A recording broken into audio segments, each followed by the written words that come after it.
אז אנחנו נתחיל למושב האחרון והבאמת מרתק שמחכה לנו.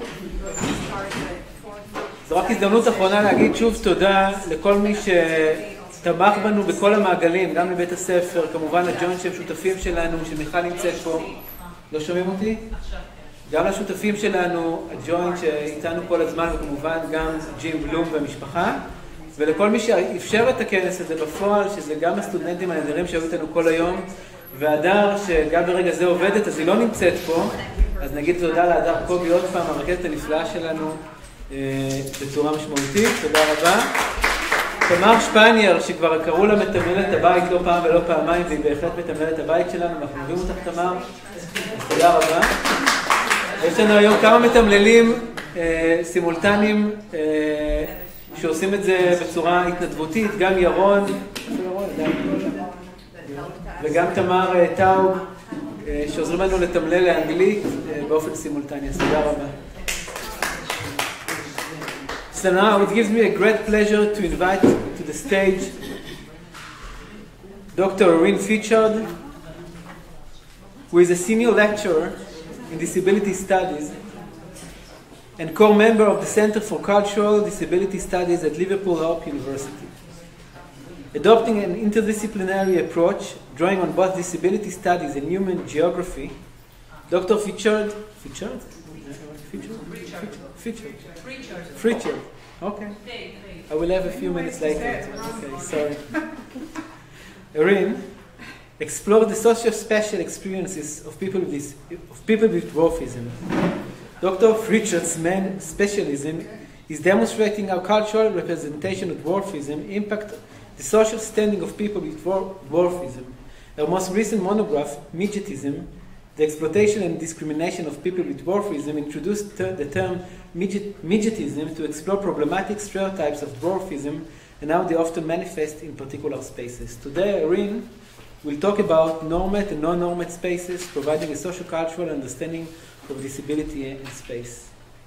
So welcome, Erin. Thank you.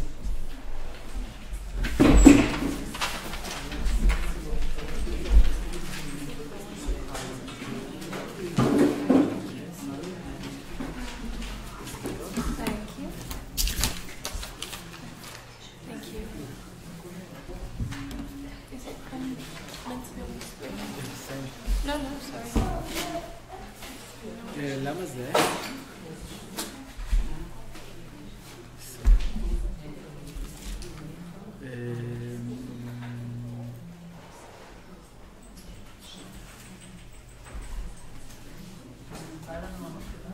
כן. למה מקרן את הדעת שלי? אני אבין איתך. תקראי לי הדר, ענת. Was on like a second ago. כן, כן. זה רק? כן. No, I have no idea. I'm guessing. Maybe it needs to go to one of these.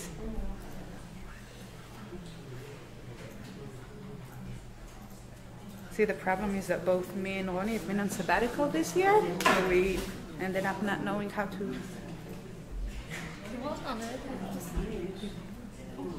Yep. I did it. Thank you. Okay, thank you. Shalom. Sorry, that's as far as my Hebrew goes. Thank you all. So thank you for inviting me here.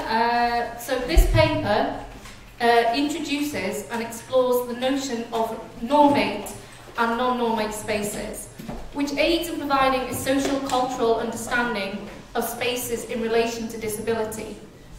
So in this paper I build on Gall and Thompson's notion of the normate to understand how spaces can influence perceptions of dwarfism depending on their meaning and who occupies these spaces. So this paper focuses on three types of spaces: the normate space, the negative non-normate space, and the positive normate space. Negative normate space can be sort of like a freak show, anything like that. A positive normate space is something that is occupied by disabled people and is, activist for them, provides equality. So whilst both these spaces are popularised by disabled people, in this case people with dwarfism, they differ significantly in relation to their purpose. So the introduction of normate and non-normate spaces adds to the understanding of how disabled bodies are read within specific spaces, and subsequently how these spaces can be oppressive or enabling depending on their purpose. So when it comes down to it, depending on the type of dwarfism a person has, and there's over 400 different types, it is nothing more than a genetic or hormonal difference. For example, achondroplasia, the most common form of dwarfism, is a result of a difference in the FGFR3 gene that is responsible for preventing too much cartilage being turned into bone, resulting in a person having shorter limbs. Yet somehow this genetic difference makes people with dwarfism, including myself, a mythological creature, a freak, and a figure of fun, especially within Western society. So according to Bogdan, how we view people who are different has less to do with what they are physiologically, with who they are culturally. So the interest in space in geography came about in the 70s with the beginning of humanistic geography, which calls for geographers to consider the subjective experience of people in different spaces. And according to Soja, 1989, space is a social product and a shaping force in social life. Social relations of space are experienced differently and variously interpreted by those holding different positions as part of it, as massive states. So Geographies of Disability explores disabled people's relationship with different spaces. And according to Imrie and Edwards, the subject is inspired not only by the sentiments of UPIAS, the Union of Physically Impaired People Against Segregation, but also by theoretical developments and debates in geography. So since the development of the social model, geographers have explored the socio-spatial experiences of disabled people.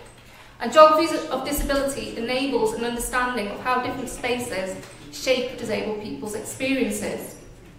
There are particular spaces that disabled people occupy which are informed by cultural understandings of disability. And so, focusing on Gallen Thompson, she refers to the perceived notion of the so-called normal person as the normate, and suggests that in social encounters, most destructive to the potential for continuing relations is the normate's frequent assumption that a disability cancels out other qualities, reduces the complex person to one attribute. This notion can be used to understand how spaces can influence perceptions of dwarfism, depending on the meaning of the space and who occupies them.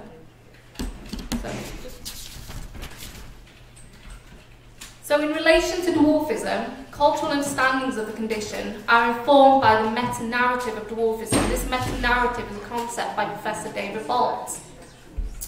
And so I frame the meta-narrative of dwarfism as constructing the condition as humorous, childlike, and overall a figure of entertainment. It is not really a disability, but perceived more as a novelty. Thus, it is not surprising that Cruz argues that dominant representations of space associated with dwarfism as spaces of entertainment, including his historical ones such as the circus and the freak show. In this paper, these spaces are referred to as negative non-normate spaces. Are they dominated by the disabled body, but reinforce disablest beliefs about those bodies? Oh, sorry. Okay. So historically, disabled people have been confined to spaces such as institutions, as we've already heard, segregated schools, asylums, but also freak shows. They have also been purposely denied access to certain spaces by non-disabled people through laws such as the ugly laws in the USA. So they were very much segregated. And so this indicates that disabled people do not belong within normate spaces. But the meta-narrative of dwarfism is played out in different spaces, each impacting people with dwarfism in different ways. So normate spaces, the meta-narrative acts as a dominant signifier of dwarfism and impacts how people with dwarfism interact and navigate various spaces. Okay, so this was my first book, Dwarfism, Spatiality and Disabling Experiences. And I didn't just understand how the physicality of those spaces disabled people with dwarfism, but also how cultural representations were played out in normate spaces. So it could be like a cinema, a theatre production where they're playing Snow White. It could be a local bar, pub, whatever, where people are drinking. And this influenced how people with dwarfism react in those spaces, often avoiding many spaces, often avoiding them at particular times. So for example, some of my participants would say how they would not go out to the local high street, to the local town, on a Saturday afternoon, because that's when it's most likely to be busier, that's when they're going to get fun made out of them. Okay? They're going to be mocked. So the negative normative spaces, such as freak shows, the meta-narrative is often produced and reinforced in these spaces. So these spaces reinforce that. It can be conceptualized as a breeding ground for the meta-narrative of dwarfism. Therefore, people are influenced by the freak shows, by films, by media representations of dwarfs that then play out in these normate spaces. Okay. So positive non-normate spaces, such as spaces for activism, including associations for people with dwarfism, or even disability study conferences, the meta-narrative can be challenged, aiding in the normalization of the condition. These spaces become their own form of normate spaces. So, everyday spaces can be seen as normate spaces that are dominated by the needs and the views of average-sized people, or normates. In other words, they are everyday spaces informed by ableism. They are constructed by ableism. Thus, normate spaces are typically constructed for the average-sized, able-bodied persons and predominantly populated by them. And thus, due to infrequent encounters or interactions between people with dwarfism and normates, you don't usually see a person with dwarfism. They usually see them on the telly, in films, or, in a stag group. Stereotypical representations of dwarfism often go unchallenged. So, for example, I was in a supermarket where my sister-in-law used to work, and she worked in the deli, and I was talking to her, and then I went off somewhere, and this woman that worked with her ran up to Marit, and she goes, Marit, guess what? I've just seen a real-life midget.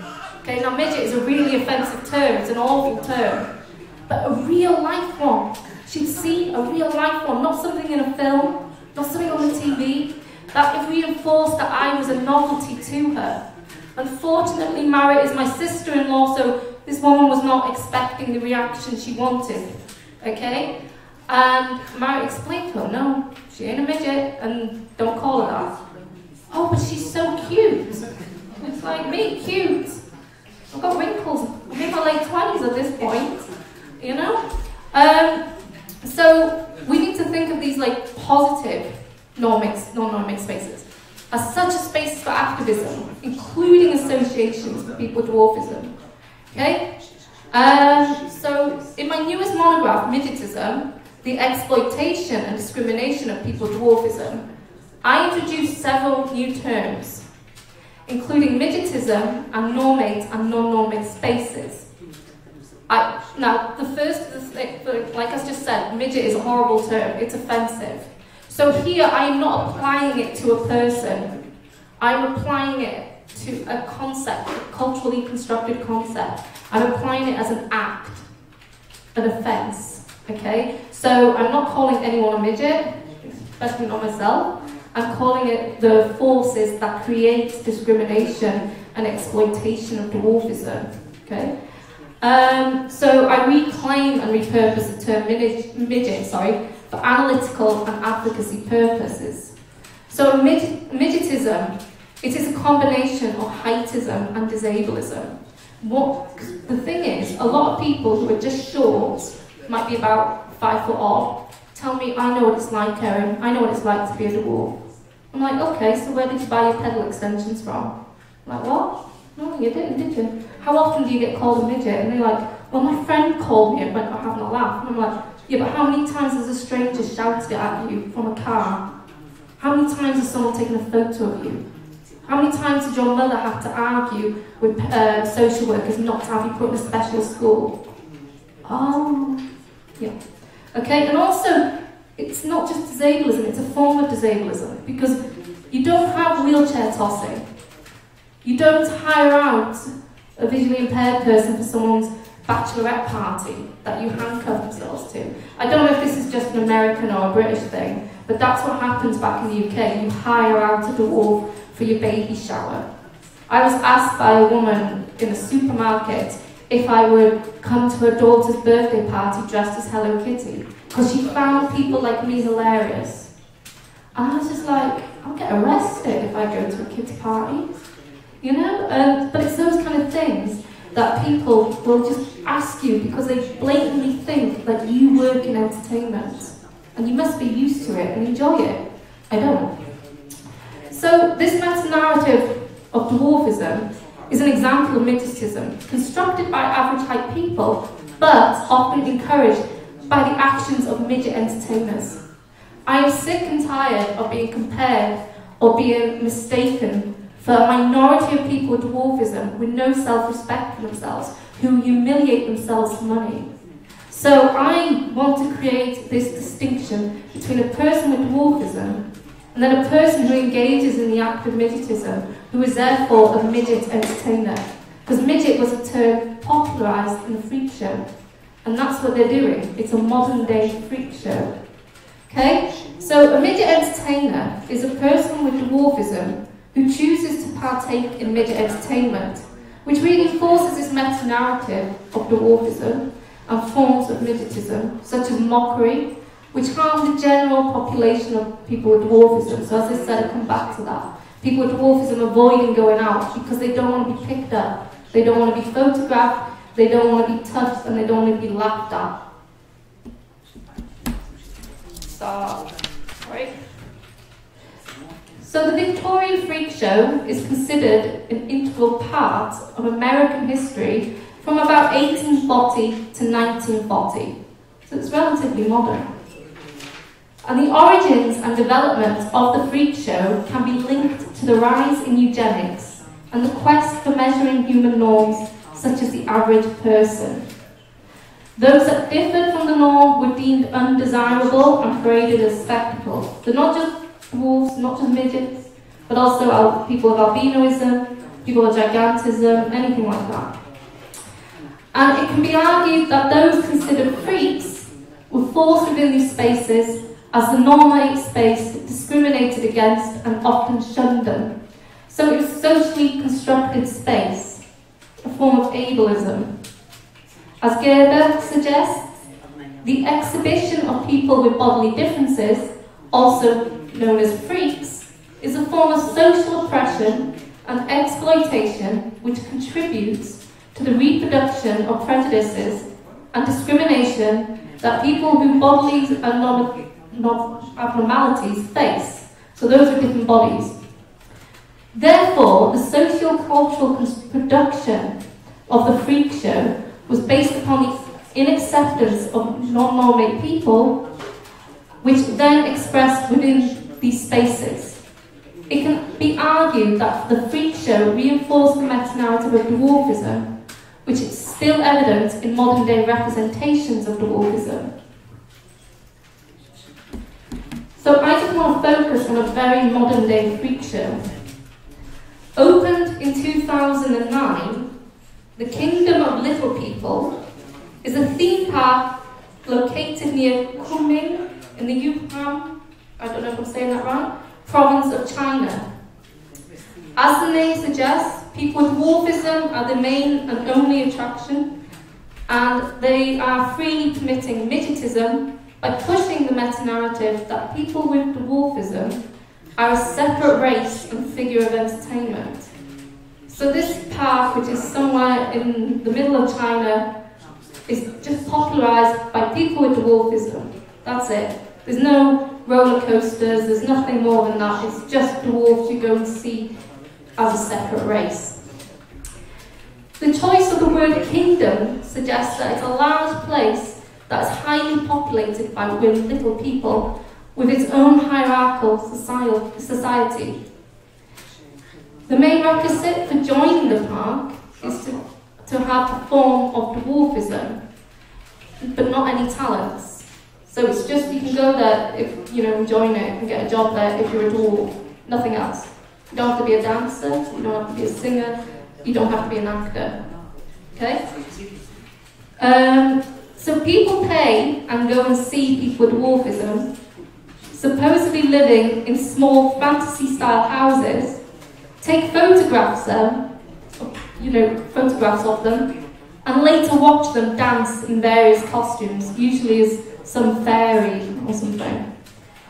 The theme park is reminiscent of midget cities that were part of the freak show across the USA and parts of Europe during the latter half of the 19th century and throughout the 20th century. These are, of course, another type of negative non-normate space. And so, according to Enderley, communities such as midget cities are the result of discrimination due to society's intolerance of those who deviate from the norm. The midget entertainers lived in scaled-down communities and had their own services, but these were pretend, including a fire department that would respond to false alarms to amuse their average-sized audiences. This type of performance was not to be taken seriously and thus was more closely related to actions of children playing adults, reinforcing the belief that dwarfism is associated with being childlike.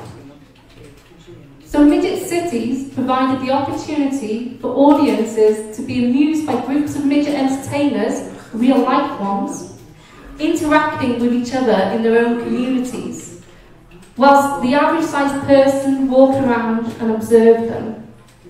This negative non-normate space encourages people to believe that people with dwarfism live in their own community or as a separate race, which can be associated with other representations popular in films such as Snow White, Willy Wonka, Willow, and Time Bandits.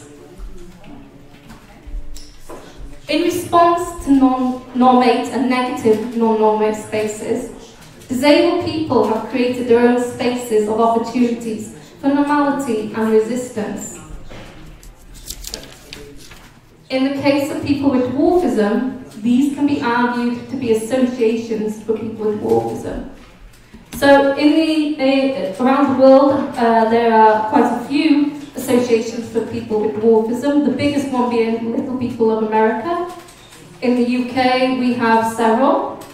And to be honest, I don't bother with any of them because they are not really spaces for activism, even if they claim to be. I also don't agree with the premise that we should be part of an association that separates us. So, the purpose of these associations are to provide support to people with dwarfism and their family, as well as the opportunity to socialise and learn about dwarfism.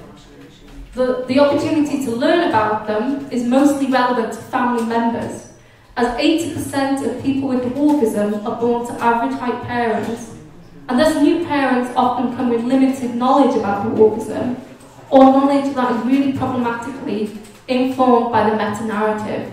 So a lot of these parents might have never met a person with dwarfism before, might have only seen us in Snow White. Okay? So the majority of associations hold numerous events throughout the year, including one main annual event or conference.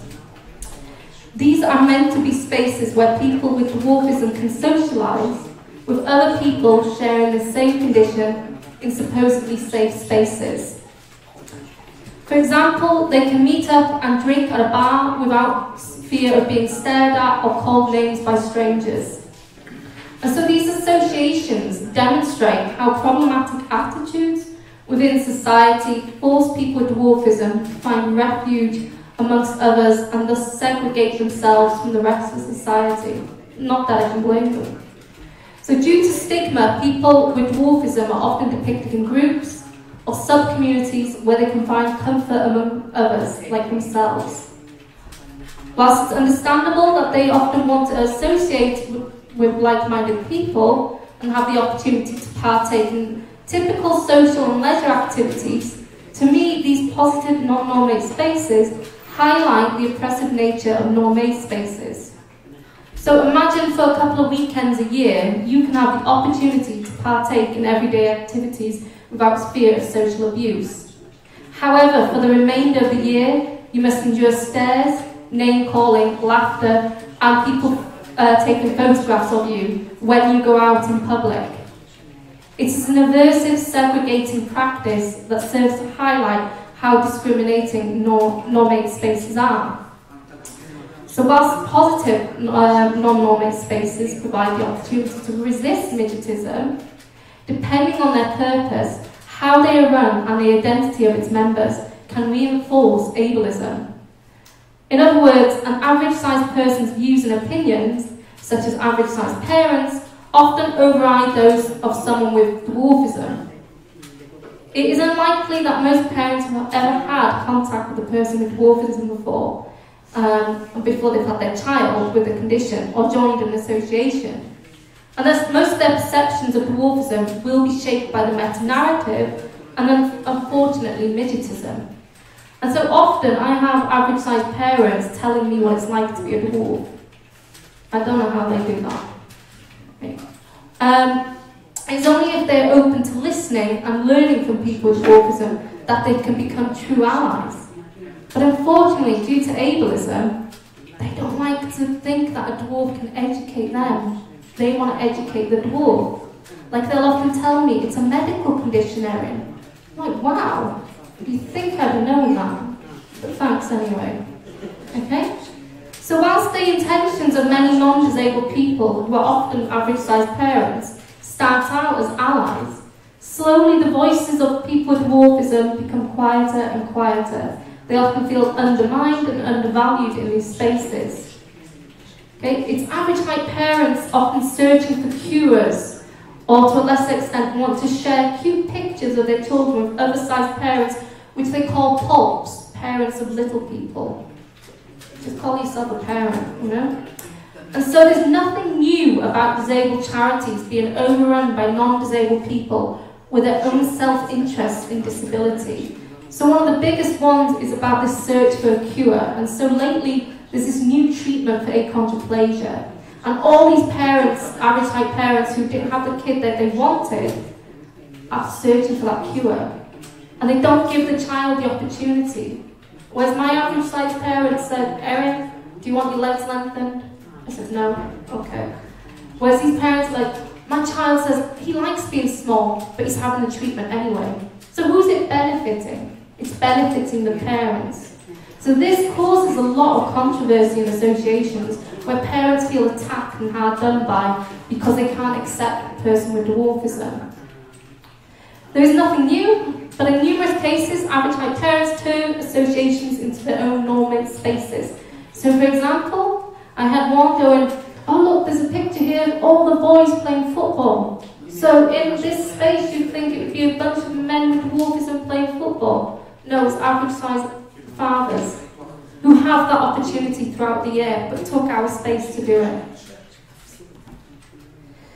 So the meta-narrative, to conclude, of dwarfism, which is constructed and influenced by midgetism, is played out in different spaces, each impacting people with dwarfism in different ways. Within normate spaces, the meta-narrative acts as a dominant signifier of dwarfism, which encourages midgetism, which impacts how people with dwarfism interact and navigate various spaces, often avoiding certain spaces which impacts the equality. Now, one of the things here is people say, well, this is a form of inequality. If you can't access the same spaces as everyone else, you're unequal.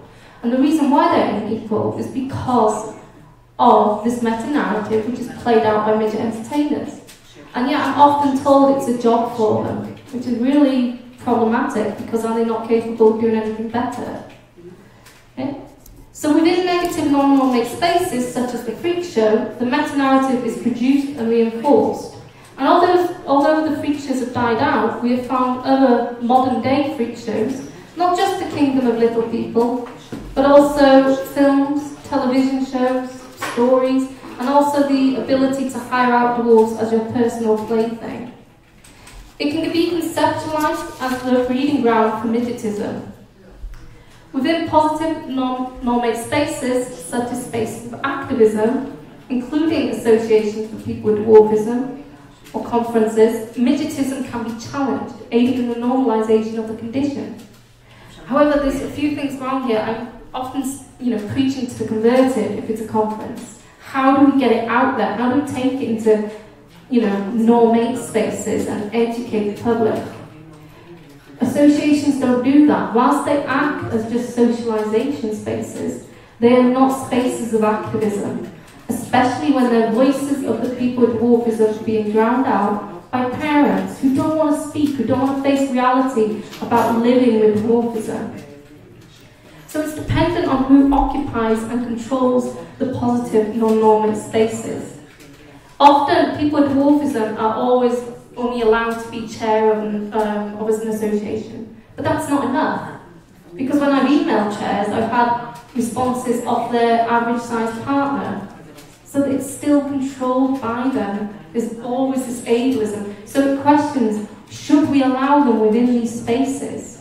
And if you look at virtual non-normate spaces, such as Facebook groups, a lot of people with dwarfism have created them just for us because it said there's no point having parents there.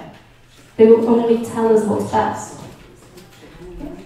So it needs to be recognised that past and present day freak shows are not a form of refuge from discrimination or an acceptable form of entertainment or employment for people with dwarfism. They are exploitive practices that allow average-sized people to profit from ableist beliefs, whilst normate spectators can freely engage in their problematic behaviours towards people with dwarfism, such as staring and mockery, which gives them a sense of superiority. So this paper, I hope, has demonstrated that spaces are not the problem, but how the normate constructs spaces to exploit and discriminate against the disabled body. A space can be a site of control as well as a site of resistance. So that's it. Thank you.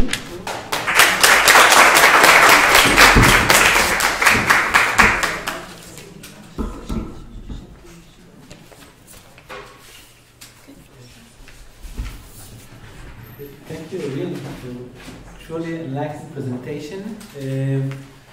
We will open it up for questions from the audience.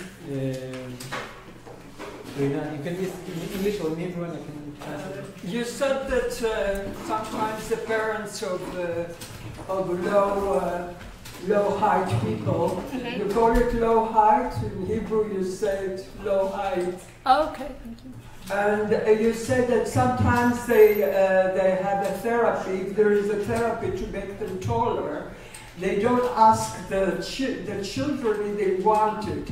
Is there a reason that a child would not want to become more normal in the is there a reason that the children would not want it? Because I was wondering if it is a painful intervention, medical intervention, or what is the reason that they would not want it? We'll pick up some questions and then you will answer. Yes.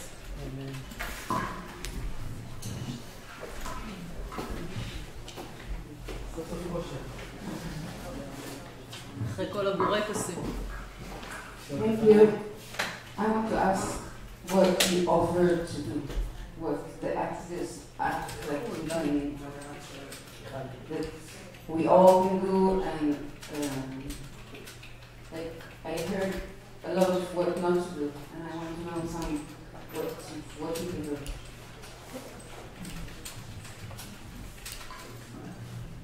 Yes.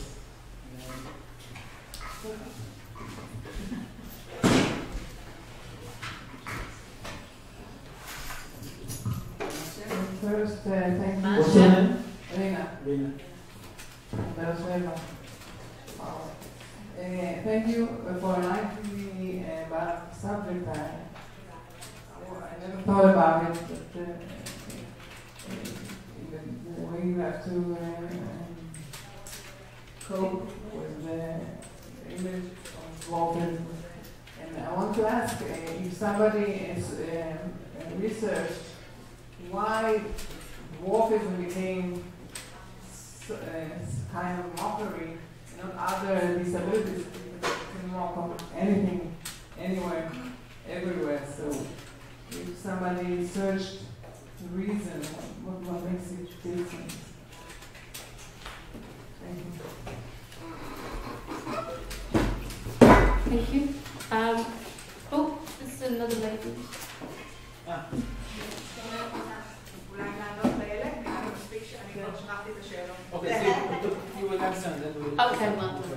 Alright, so I'll go, if I can remember them now, okay? Sorry. So first of all, why a person with dwarfism or a child with dwarfism might refuse treatment. I can answer it from personal beliefs and stuff.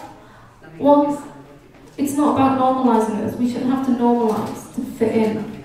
The world should fit in for us. You can adjust things, you can, accommodate things. So instead of a person with dwarfism having their legs broken and stretched, which is painful, we can just fit car extension pedals in, you can put a footstool here. In terms of not getting mocked in the street, let's educate society and not be seen as a figure of entertainment. Now, there is less invasive treatments that have only just come about. I still think a lot of kids, it's their choice, and if some want to get tall, let them. These treatments don't always make you that tall, it might be only a few inches. I have a friend who had her legs lengthened, and she's literally about 2 inches taller than me. All that for nothing. Also, it's that acceptance of who you are. Like I said, the little boy, and I know a lot of people, I was myself, I'm okay being small. I'm alright being small. It's the world that's the problem, and that's a social model understanding. So that's what I try and aim for. So that's why a lot of kids would say no. And it's what they know, it's that it's normal to them. It's normal for them to be that person. I hope that's it. Thank you. I think you said about what we can do, more positive. I do a lot of advocacy in the UK with dwarfism. I've removed the word midget from packets of names of sweets and stuff. I'm also consulting on numerous things, including with Disney, to change representations of dwarfism. And I think we just have to call it out. If you see something with dwarfism or representation that you think, ooh, you wouldn't do that with someone else, call it out. That's all you have to do is just call it out. Yours was a really interesting question. Thank you. I wrote a paper, it came out in 2021 or 22, I don't know, in the Journal of Literary and Cultural Disability Studies. And it was called, it was asking why do people laugh at dwarfs? And like you say, not other disabled people, like you don't hire out wheelchair tossing and you don't have crippled wrestling or anything like that, but you have midget wrestling, you have midget tossing. So why these and why not that? It's because dwarfism is often constructed more of a difference than a disability. And even though most forms of dwarfism, including my own, we come with spinal problems, like spinal stenosis, you don't see it. People think you're just small. And being small makes you inferior because bigger is better. You walk tall, you stand tall. Whereas when you see representations of, say, wheelchair users, visual impairments, it's always this charity, tragic, oh bless them, we have to donate £2 a month because isn't it awful you can't see? Whereas you're just small. And so linking it to superiority and incongruity theories of humour, particularly superiority where I am better than you because I'm taller, that is why for centuries, or since biblical times, we have laughed at dwarves, if that makes sense. Thank you. I think there was one more. You already answered. Oh, right. I just want to tell you that I was very tired and I wanted to go home, and I stayed for your lecture. And I am so glad that I stayed, because I had no idea how much mockery is still around in the subject. I thought it was long gone. So, thank you. Thank you, and thank you for not falling asleep. Thank you. This was fascinating. So you mentioned a little bit, you referred to Facebook groups and activity online, and I was wondering, there's this sense now, especially after the pandemic, that remote environments can provide these, liberating settings, and they are kind of equalizers in the sense that people can come across differently than they are in person. And I myself have skepticism about that, but I was wondering, do you see this as a part of solution, or maybe combined with something, maybe, navigating the cyber space can assist in or exacerbate the attitudes of Mexican society? Thanks. So, we have one more question. One more question for Miלי. Thank you, Erin. Your lecture made me think on so many different issues, so I would try to find a focus. First of all, I think that your lecture is also a good comment to your own lectures about inverse integration, because the power relations that continue to work in spaces for disabled people that non-disabled enter create sometimes a problem, because they still have a privilege in the normal space that continue to work inside our group space. So this question of allowing or not allowing, and how much, and maybe creating like a criteria of allies. How can you be a real ally and not only consider yourself to be an ally, but still continue to influence and take powers over other disabled and certain people. And I also was thinking about the difference between Western society and Israel, because in Israel we don't have at least not significant history of rickshaws, and the entertainment industry. Sometimes we have like specific figures, but I don't think it's something that is vast. It's a tendency. And for me, as a short-statured person who's moving in public area, I feel less mocking than in Western societies. When I was in the US, I was amazed to understand how much photography there is in the public sphere towards disabled people, some people. Because in my personal life, I didn't experience it until recently, actually, in Israel. So I was wondering if the history of the future of entertainment do change it here for us in Israel context. Okay. So to your question about like the virtual non-normate spaces, I think they can be part of the solution if done properly. So we did have a group, and it did work. We did actually, managed to remove a T-shirt saying "midgets make great pets," things like that, because we were a collective. And then, so you do things like that, but it depends on who's occupying those spaces. And because they weren't allowing these average-sized people to come into it, and I'm not saying like some of them are great allies, don't get me wrong, but a lot aren't, that it didn't allow this, we could be activists without it getting overtaken by cute pictures of their child that they'd have to go, look, tell me my child's cute, tell me, and so that can work, but I think it's only part of it. I think the why of that comes from just really pushing in society, and the associations that are not virtual need to learn from that. I also think, you know, people with dwarfism need to integrate with wider disability charities and work with them.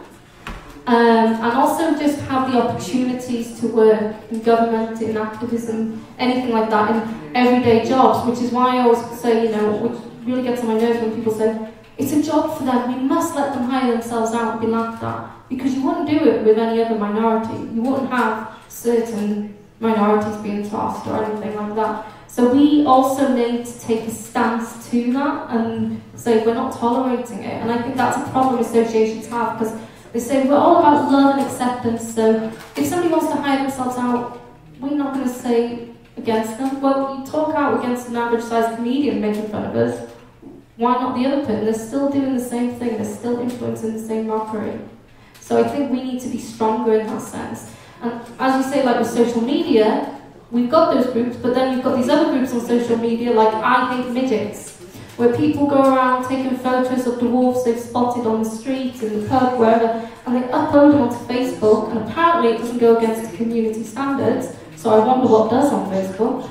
And people just go, oh yeah, look, there's a midget, I spotted a midget, and they do nothing about it. So you can do this activism, but at the same time, social media has definitely helped to increase midgetism in other spaces. Lily, thank you. I think you've made a really good point. Like for my book, the first monograph I did, the big chunk of it was about, because it was based in the UK, was do cultural representations of dwarfism impact how people treat us?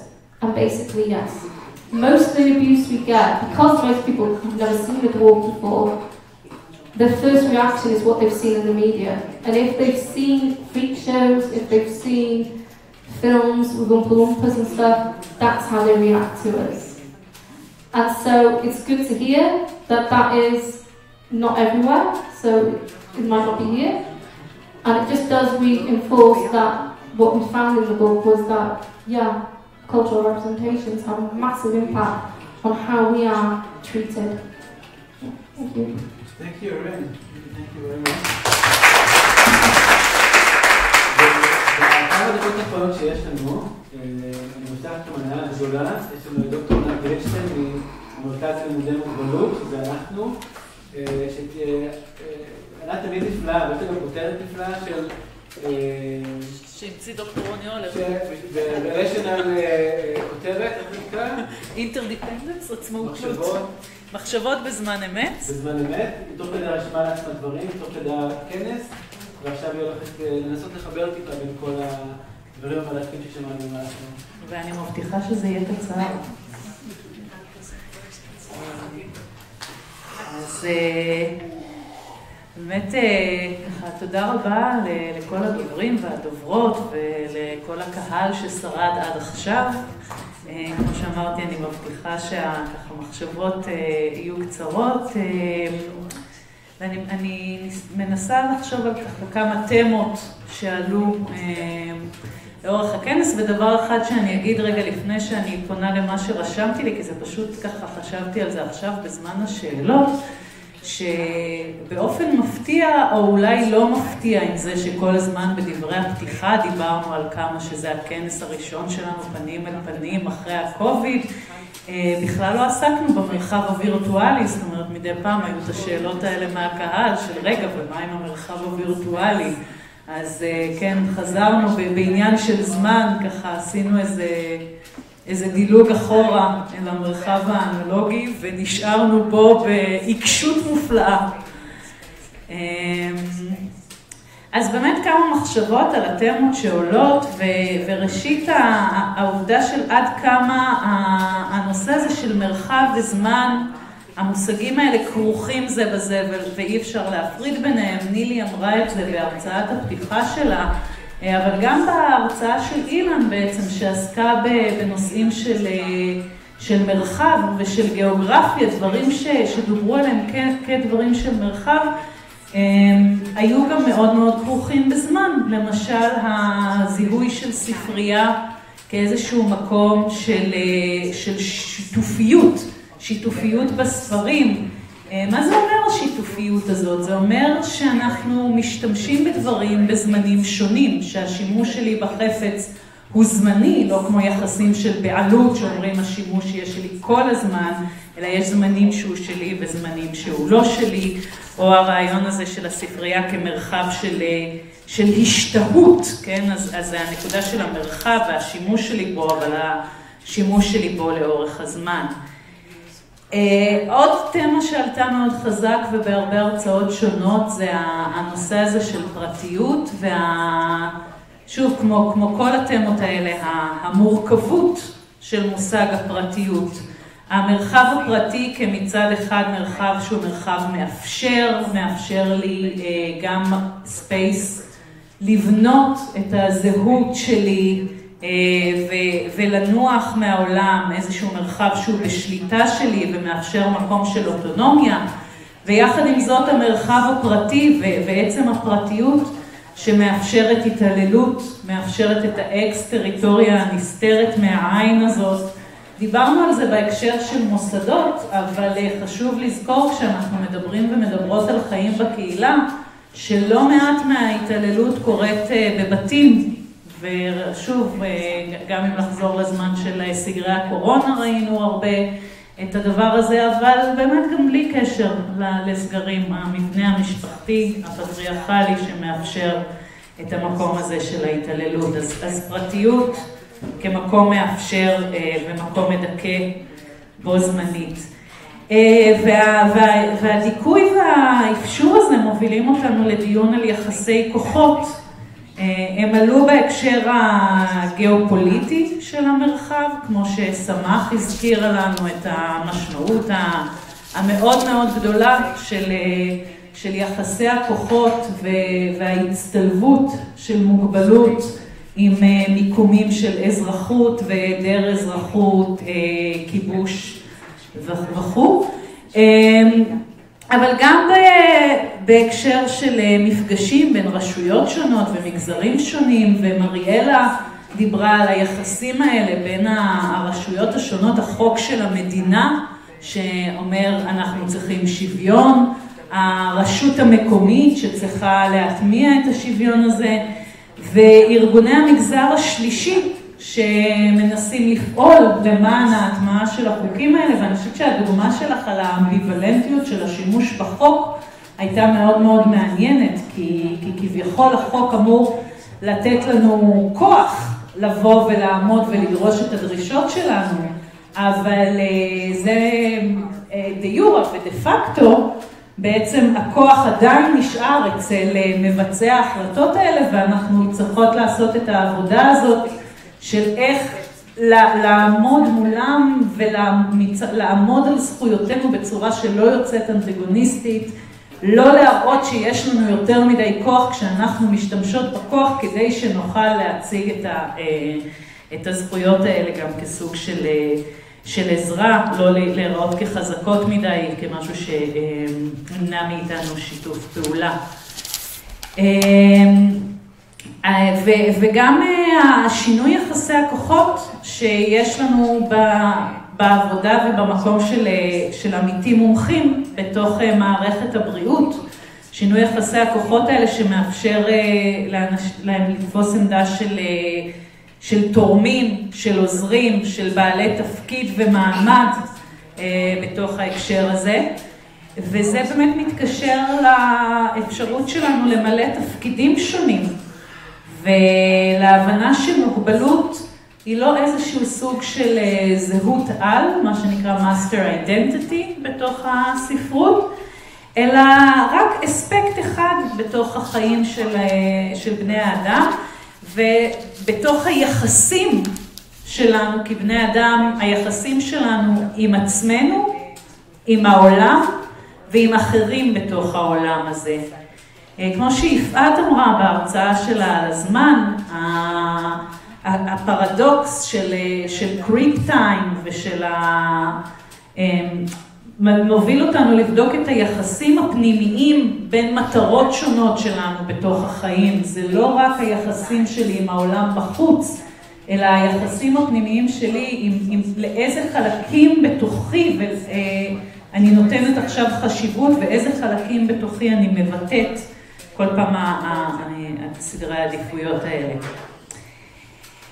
עלה פה מאוד חזק התפיסה של מוגבלות, התפיסה, אני אומר, המקובלת של מוגבלות כחסר, ותפיסה כמו שרוב מיקלקו מדבר על תפיסה של חיים עם מוגבלות, כאיזשהו סוג של צל חיוור של מה שנקרא החיים האמיתיים, כן? תפיסה של החיים האמיתיים כחיים ללא מוגבלות, והחיים של אנשים עם מוגבלות כמשהו שהוא פחות מחיים אמיתיים, וזו תפיסה שמובילה לדה-הומניזציה, ככה גם ארין דיברה על זה, ומובילה אותנו גם לתהות למה בכלל שאדם ללא מוגבלות שפתוחים בפניו החיים האמיתיים ירצה לבלות את זמנו במרחב של אנשים עם מוגבלות, השאלה שירון העלה לנו. ובמקום תפיסה כזאת שבעצם רואה במוגבלות רק חסר, רק משהו שהוא פחות אנחנו בלימודי מוגבלות בכלל ובתוך הכנס הספציפי הזה מנסות להציע תפיסה של מוגבלות כחוויית חיים בעלת ערך בפני עצמה. זה לא אומר, כשאני אומרת מוגבלות כחוויית חיים בעלת ערך בפני עצמה, והרבה פעמים אנשים ככה כשאני מציגה את המושג הזה של disability pride, של גאווה במוגבלות, זה יכול להיות מטעה. הכוונה היא לא להגיד שאין שום בעיה בהקשר של מוגבלות, שאין לאנשים עם מוגבלות קשיים או בעיות, קשיים ובעיות שקשורים בדרך שבה המרחב והעולם מאורגן נגדנו, אבל גם קשיים ובעיות שקשורים בגוף שלנו ובאישיות שלנו, ובדברים כמו כאב וסבל. אבל העובדה שיש לנו בעיות לא אומרת שמה שאנחנו מביאות לחיים שלנו לא יכול להיות דבר בעל ערך. והמקום ההתייחסותי, הבין אישי שנוצר בתוך ההקשר הזה של מוגבלות, האינטרדיפנדנס שמילי מתרגמת כעצמאות תלות, שמאפשר ופותח אופנים אחרים של יחסים, ובעצם מחייב אותם. זה אחת התרומות המאוד משמעותיות שחיים עם מוגבלות מביאים אל תוך המיינסטרים. הצורך שלנו לשים לב לאיך אנחנו משתמשות בזמן, ושמחייב אותנו להשתמש בזמן עבור הדברים שאנחנו מעריכות ומוכירות, ולא רק להיות פרודוקטיביות תוך כדי עמידה בסטנדרטים של עולם קפיטליסטי והיררכי. זה אחת התרומות שלנו ושל חיים עם מוגבלות למרחב הכללי והמיינסטרימי בכלל. לסיכום, דונה ריב מדברת בעבודה שלה על ההיווצרות של זהות מתוך היחסים שלנו עם המרחב, והזהות הזאת מתהווה מתוך חוויות של דיכוי, אבל גם מתוך חוויות של מאבק לשחרור. וכמו שארין הזכירה לנו, העבודה הזאת של דיכוי ושחרור וזהות הם חוויות ועבודות שקשורות אחת בשנייה, כן? אין לנו שחרור בלי דיכוי, מול דיכוי תמיד יש מאבק לשחרור, והמאבקים האלה הם חלק ממה שמייצר את הזהות האישית שלנו, וגם חלק ממה שמייצר הזדמנויות לסולידריות, למאבק משותף, לבריתות, להזדמנות לעבוד ביחד בתוך מרחב משותף של אנשים עם מטרות קרובות ורצון לתמיכה הדדית. אז אני רוצה באמת להודות לכם על ההשתתפות במסע הזה שמאפשר לנו לבחון את החוויות השונות האלה של דיכוי והדרה ושחרור והכלה ויצירה של מרחבים וזמן שונים ומגוונים עבור כולנו. והאפשרות הזאת היא לבנות זהויות ויחסים בעלי משמעות מורכבת בתוך העולם. אז תודה רבה.